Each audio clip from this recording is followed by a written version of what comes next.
মালদার মানিকচক ঘাটের ভাঙন পরিস্থিতি খতিয়ে দেখলেন তৃণমূল বিধায়িকা সাবিত্রী মিত্র। রবিবার বিকেলে মানিকচক ঘাটের ভাঙন কবলিত এলাকা পরিদর্শনের পর সাধারণ মানুষের সঙ্গে কথা বলে তাদের অভাব অভিযোগ শোনেন বিধায়িকা।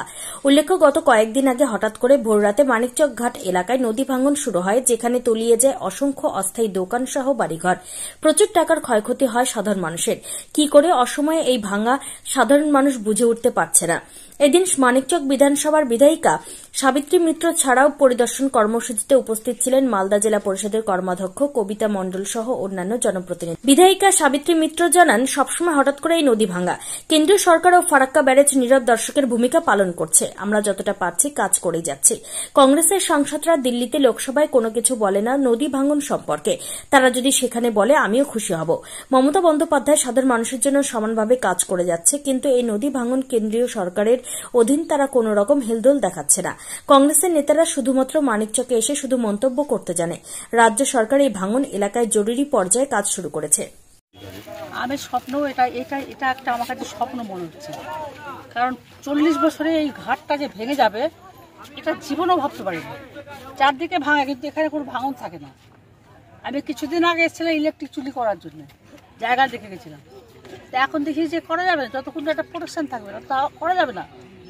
এত কিছু করার পর মানুষের দোকানপাট থেকে শুরু করে সমস্ত কিছু, বাড়ি ঘর, প্রচুর দোকান এখানে গঙ্গা করে সন্ধ্যাবেলা, সেটা এখন জলের গায়ে চলে গেছে।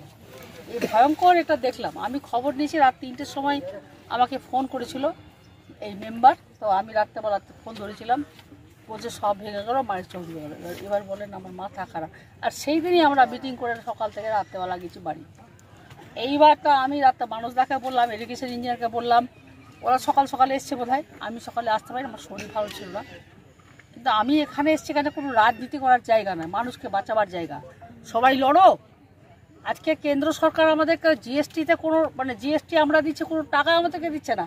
1500 কোটি টাকা লাগবে টোটাল রিপোর্ট। এটা ট্যাক্সেবল এই রিপোর্ট, এইটা কোম্পানিটা এটারই এস্টিমেট করে পাঠিয়েছে। গোটা মানিক ভূতনি থেকে শুরু করে আপ টু শামসেরগঞ্জ বাঁচাতে গেলে এই টাকাটা দরকার।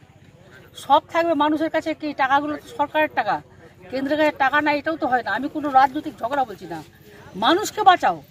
তোমার রাজনৈতিক সংঘাত থাকতে পারে, তুমি মানুষের সঙ্গে সংঘাত করছো কেন? মানুষ কি দোষ করেছে? তুমি আমাদের রাজ্যকে টাকা দেবে না, ভালো কথা, তো তুমি টাকাটা ফারাক্কা ব্যারেজকে দাও, কাজ করো। কিন্তু না, আজকে এই Farakka barrage 120 kilometre up down মিলে এটা এদের দায়িত্ব আছে, এরা কাজ করছে না। আলটিমেটলি একটা সময় আমাদের হয়তো মৃত্যুর পর বা কোনো সময় আমরা দেখতে পাবো গঙ্গা বয়ে যাবে তোমার মালদা শহরের উপর দিয়ে, এবং আমরা গিয়ে বাংলাদেশে পড়ে যাবো। আমরা বাংলাদেশের লোক বলবো আমাদের কাছে। আমাদের মাননীয় মুখ্যমন্ত্রী মমতা বন্দ্যোপাধ্যায় প্রচুর চেষ্টার সঙ্গে আজকে যে টাকাটা আমাদেরকে দিচ্ছেন, আমি ওনাকে সেলুট জানাই আর কুর্নিশ জানাই। কেন্দ্রের টাকা ছাড়া ব্যতীত এই বাঁধের কাজ উনি করে চলেছেন। আগে তো কেন্দ্র 60-40 শেয়ার ছিল, সেটাও তো নাই। তাই আজকের এই গঙ্গার ভাঙনটা আমরা মর্মাহত, এবং আমি সত্যি খুব আমার খুবই খারাপ লাগলো দেখে। আমি জীবনে ভাবিনি কি ধরনের কাজ করা হবে এরকম।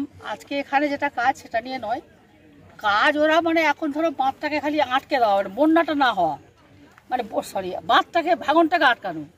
এখন কাজ হচ্ছে না, ওগুলা ফেলে টেলে যাতে ভাঙনটা না হয়। ভাঙনটা থামলে তখন এস্টিমেট করে বোল্ডার পিচিং করে এখানে কাজ হবে, ঠিক আছে? কিন্তু আমি তো বোল্ডার পিচিংও আমি তো চাইনি। আমি তো চাইছি যে আমরা চোখের মানুষ যেটা চাইছি যে ওই একদম বাউন্ডারি ওয়াল কংক্রিট নিচ থেকে তুলে তার উপরে দিয়ে ঢালাই করলে তাহলে একমাত্র আমরা বাঁচতে পারি। সেটাই আমাদের এস্টিমেটে গেছে। যেটাই হোক করুক কিছু, কিন্তু করতে হবে। মুখ্যমন্ত্রী বসে নাই, মুখ্যমন্ত্রী সারা বিভিন্ন জায়গায় এই ভাঙন নিয়ে উনি কথা বলছেন। আমি যেটা হয়নি এখনো আমি আপনাদের সামনে বলবো না, যেদিন হবে উনি নিজেই ডিক্লার করবেন কি করছেন উনি।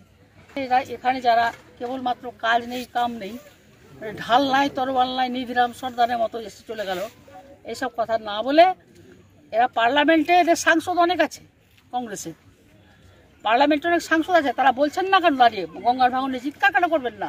Rahul Gandhi leader of the opposition, কেন উনি বলছেন না? আমি তো চাই উনি বলুক, ওনাকে আমি সেলুট জানাবো। উনি বলছেন না বাংলার জন্য কথা, আর এখানে তাদের পার্টির লোকরা এসে তাদের সাংসদরা এসে উল্টো পাল্টা বলবে, এটা তো মানা যায় না। আমরা যতটা পারছি করছি। তো এত বড় বন্যা কোথায় ছিল? কোন রাজনৈতিক দল ছিল এখানে? আমরাই ছিলাম। ঠিক আছে, আমরা ছিলাম মানে কি মানুষের কাছে থাকবো এই জন্য আছি। যখন আমি 5 বছর হয়ে গেছিলাম তখন আমি মানুষের সঙ্গে ছিলাম মানিকচকে, আমি চলে যাইনি। তাহলে আজকে মানুষকে থাকতে হবে, আর যতদিন মানিকচকের মানুষকে ভালোবাসি আমি, ভালো যারা না বাসলে মানিকচকের কাজ করা যাবে না। তো মানিকচকে থাকতে গেলে মানিকচকের কাজটা করিয়ে নিতে হবে আমাদেরকে, এটাই আমাদের লড়াই। আমার আর কিছু না, আমি যেখানে আসছি 5 বছর মানুষ ভোট দিয়েছে, আমি কমিটেড ভোটারের কাছে, আমাকে কাজ করতে হবে।